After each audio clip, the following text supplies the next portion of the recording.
Hello everyone, myself Avinash Madesh या currently pursuing MBBS from PG Azamgarh. तो आज की जो हमारी वीडियो है वो है क्या, जो डे वाइज प्लानर हमारा चल रहा था वीकली वाइज, उसका वीक नंबर 4। ठीक है, तो कहो भैया पहला दूसरा तीसरा वीक कहाँ है? तो पहला वीक, दूसरा वीक और तीसरा वीक, ये तीनों कंप्लीट हो चुका है। और ये तीनों वीक में जो टारगेट मैंने दिए थे ऑलमोस्ट 75% बच्चों ने कंप्लीट कर लिया है।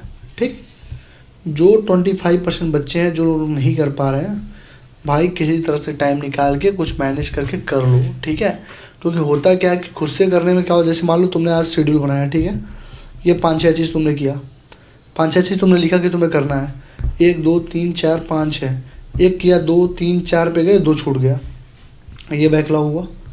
अब इसकी दिक्कत हो गई तुम्हें, फिर अगले दिन 5-6 बनाए होगे, 2 बैकलॉग आज का, 2 बैकलॉग कल का, 4 हुआ, फिर 6, फिर 8, ऐसे जाते थे बैकलॉग हो जाता है। ठीक, और रैंडमली पढ़ रहे हो, बायो में कुछ पढ़ रहे हो, केमिस्ट्री में कुछ पढ़ रहे हो, फिजिक्स में कुछ पढ़ रहे हो, तो रैंडमली बच्चा इधर उधर पढ़ता रहता है। ठीक है, तो उसी के लिए जब हम लोगों ने शेड्यूल बनाया था तो ऐसा शेड्यूल बनाया कि एकदम ट्रैक पे रहे चीज़ें।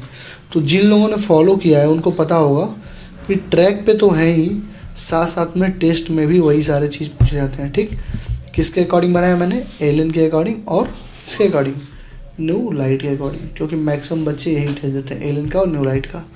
ठीक है, तो बताएं। और बाकी जो बच्चे अन्य कोचिंग के टेस्ट दे रहे हैं उनके लिए मैंने बताया था क्या करना है। ठीक है, तो देखो टारगेट नंबर 4 है रिवाइज लाइक ए डोंकी।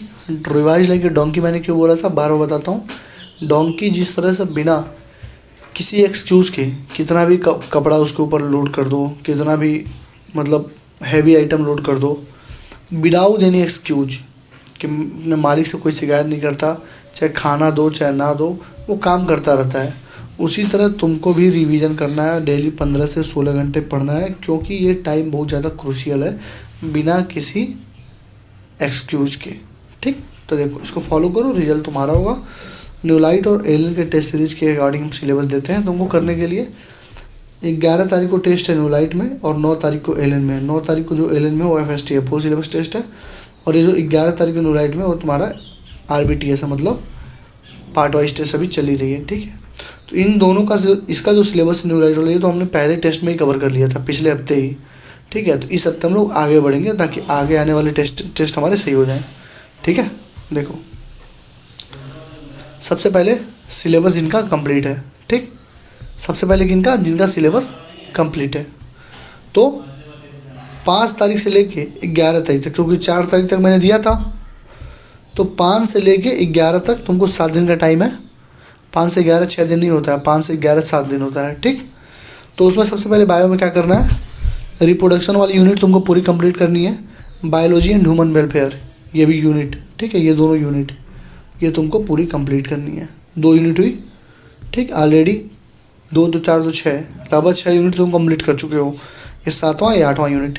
ठीक, PYQ लगाना 2019 से 2024 का 2 यूनिट्स का, और नीट का पेपर 2021 का सॉल्व करना, पेपर 1 पेपर 2।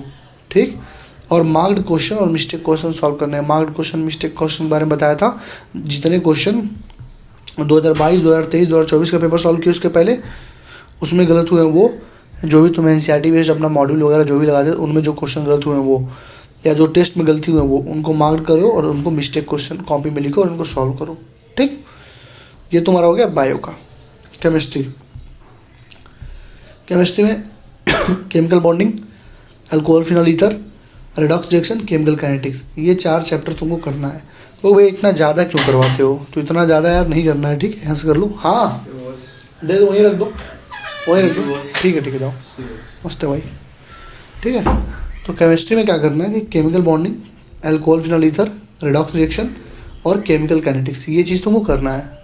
ठीक है, 7 दिन है, सिलेबस कंप्लीट है, तो इतनी चीज़ें 4-5 चैप्टर करनी तुम्हारे लिए बहुत बड़ी बात नहीं, इसलिए इतना देता हूँ। ठीक है, फॉर्मूले तुमको इक्विलिब्रियम के याद करने हैं। ठीक है, और फॉर्मूले कहाँ से याद करोगे? अवतार सीरीज से। क्वेश्चन प्रैक्टिस अवतार 2.0 से करना है। नीट का पेपर 2021 का पेपर 1 पेपर 2 2 बार हुआ था ना 21 में, तो ये दोनों पेपर तुमको सॉल्व करना है। ठीक, फिजिक्स में आ जाओ। फिजिक्स में तुमको dual nature of radiation, nuclei, semiconductor और एसी, ये 4 चैप्टर करना है, जिसमें न्यूक्लियाई सबसे छोटा है और एसी भी छोटा है। ये डुअल नेचर, सेमीकंडक्टर थोड़े बड़े हैं, ठीक है। पीवाईक्यू 2010 से 2024 तक का एनसीईआरटी और जेएमएल से क्वेश्चन लगाने हैं, या तो सीधे तुम अवतार का पीडीएफ यूज़ कर सकते हो, ठीक है, अवतार सीरीज के पीडीएफ यूज़ कर सकते हो, वहाँ पे सब कुछ है। एनसीईआरटी क्वेश्चन है, जेएमएल से क्वेश्चन और पीवाईक्यू है लगभग 36 से 38 साल के। मार्क्ड और मिस्टेक क्वेश्चन करना है, और फॉर्मूले तुमको इस बार याद करना है एसएचएम और वेव्स के। लास्ट वाले में क्या याद करना था, थर्मो के साथ पूरे याद करने थे, इस वाले में तुमको एसएचएम और वेव्स के फॉर्मूले याद करने। कहाँ से याद करोगे, अवतार से इसके पीडीएफ यूज़ करोगे, ठीक। और 80 इंपॉर्टेंट टॉपिक में टॉपिक नंबर 26 टू 33 याद करोगे। टॉपिक नंबर 26 टू 33, 26 लिस्ट से लेके 33 तक, ठीक है। और नीट का पेपर 2021 का पेपर 1 पेपर 2 ये तुमको ज़्यादा करना है। फिजिक्स में ज़्यादा कुछ दिया हूँ क्योंकि फिजिक्स बहुत ज़्यादा इंपॉर्टेंट है, तो ये तुमको चीज़ें करनी है। एफएसटी दो, एनालिसिस करो, जितने भी गलती हो तो मिस्टेक कॉपी में लिखो, ठीक है। तो ये बायोलॉजी हो गया, केमिस्ट्री हो गया और ये फिजिक्स हो गया। ये तुमको करना है 1 हफ्ते के अंदर, जिनका सिलेबस कंप्लीट हो चुका है, ठीक है, ठीक। अब बहुत सारे बच्चे ये पूछ रहे थे भैया बैकलॉग हो गया। सबसे पहले पूछ रहे थे क्या कि बैकलॉग हो गया। दूसरा लोग पूछ रहे थे कि कब तक कंप्लीट होगा, ये कब तक दोगे आप तो कंप्लीट होगा, ठीक है। तो तुमने एक चीज़ ध्यान दिया होगा कि कंप्लीशन की जो लोग बात कर रहे हो, तुमको एक चीज़ दिख रही होगी कि बायो में तुम्हारे लगभग 8 यूनिट कंप्लीट हो चुके हैं, ठीक। बचे कितने यूनिट, अरे 5 यूनिट तुम्हारे, 1 2 3 4 5 यूनिट तुम्हारे किस में है, क्लास 12 में है। और 1 2 3 4 5 यूनिट, लगभग 5 से 6 यूनिट तुम्हारे 11th में है। 8 यूनिट तो कंप्लीट ही हो गया, बचा 2 यूनिट। अगले टेस्ट, अगले जब वीक दूंगा, अगले वीक का जब शेड्यूल दूंगा तो उसमें तुम्हारा बायो कंप्लीट हो जाएगा, ठीक है। अगले वीक में अराउंड तुम्हारा बायो केमिस्ट्री भी कंप्लीट हो जाएगा, ठीक है। केमिस्ट्री हो सकता है 1 वीक और लगे, केमिस्ट्री भी कंप्लीट हो जाएगा। और फिजिक्स भी ऑलमोस्ट तुम्हारा कंप्लीट ही हो चुका है। मुश्किल से कितना चैप्टर बचा हुआ, 4 चैप्टर दे रहा हूँ, मुश्किल से 10 चैप्टर बचा हुआ। तो सिलेबस कंप्लीशन पे तुम उसकी टेंशन मत करो, वो मैं करवा दूंगा, ठीक है। कैसे करना है वो मुझे पता है, कैसे करवाना है, ठीक है। तुम्हें बस फॉलो करना है इसको, जो शेड्यूल में बना के दे रहा हूँ तुम्हें फॉलो करना है। और बहुत ज़्यादा मतलब इलॉजिकल शेड्यूल नहीं दे रहा हूँ कि इतना ज़्यादा दे दूँ पढ़ ही ना पाओ। सिलेबस कंप्लीट है तो 1 हफ्ते में 4 चैप्टर 5 चैप्टर रिवीजन करना कोई बहुत बड़ी बात नहीं है। एक दिन में 2 चैप्टर लोग याद करते हैं, तैयार करते हैं 5-5 घंटे में, ठीक है। और सिलेबस की टेंशन मत लो। अब देखो कुछ लोग के मैसेज आते भैया बैकलॉग हो गया, तो देखो यार बैकलॉग हो गया तो मैं फिर से बता रहा हूँ तुम लोगों को कि बैकलॉग अगर हो गया 3 से 4 दिन का एक्स्ट्रा टाइम ले लो, ठीक है। 3 से 4 दिन का एक्स्ट्रा टाइम ले लो। जैसे 4 है तुम्हारा आज, ठीक है, आज 3 है तुम्हारा, ठीक है। तो तुम्हारे पास तो मैंने टारगेट कब का दिया, मैंने 5 से दिया 11 का, तो 3 बचा, आज भी बचा, 4 बचा, 5, ये तुम्हारा 3 दिन ही बचा हुआ है।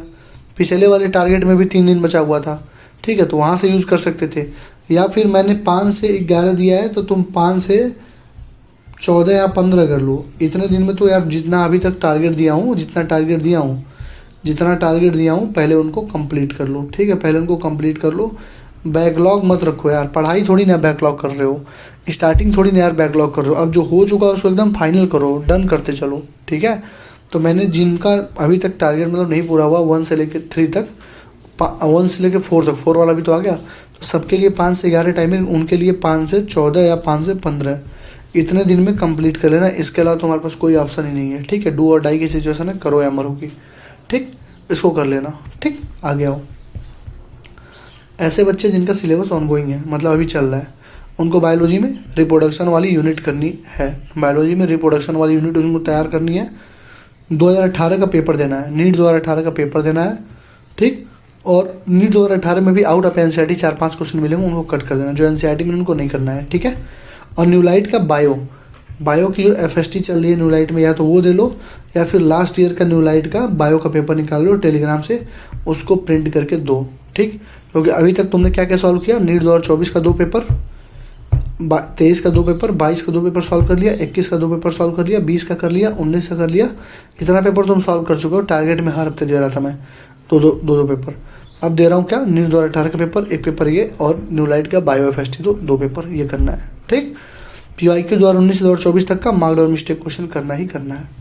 केमिस्ट्री में आपको क्या करना है, अल्कोहल एनालाइजर करना है, रिडॉक्स रिएक्शन करना है, सॉल्यूशन करना है, ठीक है। सॉल्यूशन वाला चैप्टर रिवाइज करना है, सॉल्यूशन वाले चैप्टर, क्लास 12 का चैप्टर नंबर 2, तो alcohol phenyl ether redox reaction छोटा सा है, सॉल्यूशन चैप्टर करना है, फॉर्मूले आपको याद करने हैं केमिकल काइनेटिक्स के। नीट 2021 का पेपर 1 पेपर 2 सॉल्व करना है और क्वेश्चन प्रैक्टिस कहीं से नहीं करनी, बस औसार से करनी है और मार्क डाउन मिस्टेक क्वेश्चन करनी है। तो ये आपको करना है जिनका ऑनगोइंग सिलेबस चल रहा है, ठीक है। कैसे करना होता है मैं फिर से बता देता हूँ। अगर 6 घंटे केमिस्ट्री को पढ़ रहे हो तो 3 घंटे अपना जो करंट सिलेबस है उसको दो, जो अभी तो मतलब तुमको पूरा करना है, और 3 घंटा डेली रिवीजन करो, ठीक है। या 4 घंटे करंट वाले सिलेबस को दो, 2 घंटे रिवीजन करो। कहो भैया 2 घंटे अगर दूंगा 2.5 घंटे तो क्या हो पाएगा क्या? तो 7 दिन है तुम्हारे पास, ठीक है। तुम्हारे पास कितना दिन है? 7 दिन। कितना है? 7 दिन, ठीक है।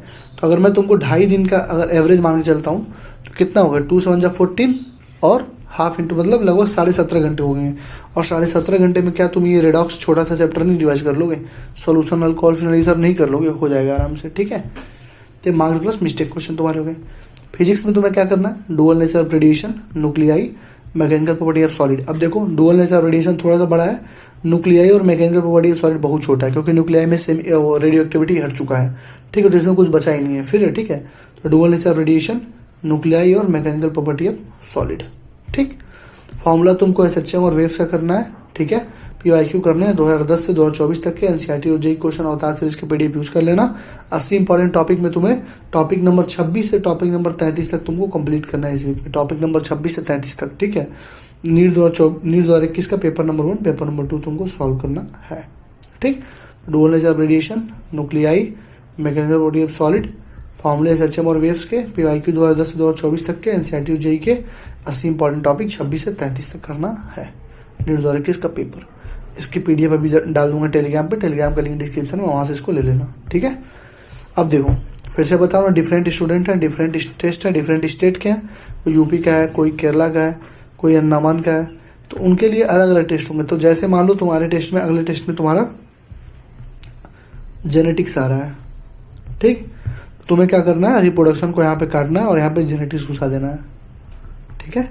अपने अकॉर्डिंग जो भी तुम्हारे टेस्ट में आ रहा है उसको जेनेटिक्स घुसा दो। जैसे मान लो तुम्हारे में क्या आ रहा है? तुम्हारे में आ रहा है इक्विलिब्रियम आ रहा है, तुम सॉल्यूशन वाले चैप्टर को काट दो, वहाँ पे इक्विलिब्रियम पढ़ दो। मतलब कि अपने, क्योंकि हर बच्चे के अकॉर्डिंग टेस्ट बनाना बहुत मुश्किल है यार। लगभग 100 कोचिंग से 100 टेस्ट चल रहे हैं, तो सबके अकॉर्डिंग तो बन नहीं सकता। तो जो 2 मेजर है हमने उनको पकड़ लिया, एलन को और न्यूलाइट को।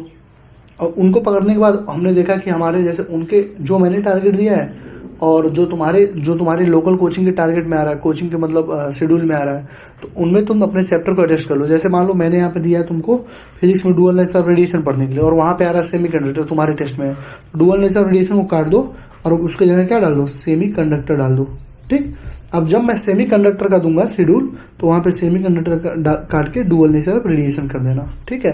तो अपने अकॉर्डिंग ये चीज़ें एडजस्ट कर लो, लेकिन एटलीस्ट तुमको 3 चैप्टर ये करने ही करने, और ये तुमको करना ही करना जो बता दिया हूँ, ठीक है। नहीं हो पा रहा है, कैसे नहीं हो पा रहा है? 16 घंटे डेली कैसे पढ़ना, उसकी वीडियो डाल रखा हूँ, उसको देख लो पहले। 16 घंटे तुम कितने अच्छे तरीके से पढ़ सकते हो, ठीक है। How to crack NEET in 4 months मैंने एक वीडियो डाली थी, क्या ये पॉसिबल है करना? तो उसमें जाके देखो मैंने फिजिक्स का, केमिस्ट्री का और बायो का क्या क्या चीज़ें यूज़ करनी है, क्या क्या मॉड्यूल है, क्या क्या चीज़ें एडजस्ट करनी है, क्या क्या चीज़ें फॉलो करनी है, वो चीज़ें यहाँ बताएं, उसको देख लो एक बार, ताकि बार बार ये मत मुझसे पूछो भैया क्या करूँ, क्या छोड़ूँ, कहाँ से लगाऊँ, मॉड्यूल लगाऊँ, क्या करूँ। इससे देख लो। और टेस्ट की एनालिसिस कैसे करनी होती है, पिछले साल ही बताया था, उसको देख लो एक बार, समझ में आ जाएगी तुमको टेस्ट की एनालिसिस कैसे करनी होती है, ठीक है। तो thank you, all the best. Like, comment और शेयर जरूर करना, ठीक है। मिलते हैं अगले वीडियो में। अगला वीडियो हमारा होगा एल्डिहाइड कीटोन कार्बोक्सिलिक एसिड का थियोरी वाला पोर्शन होगा, और साथ में अमाइन से क्वेश्चन प्रैक्टिस भी कराए जाएंगे, ठीक है। Thank you, all the best, पढ़ाई करते रहो।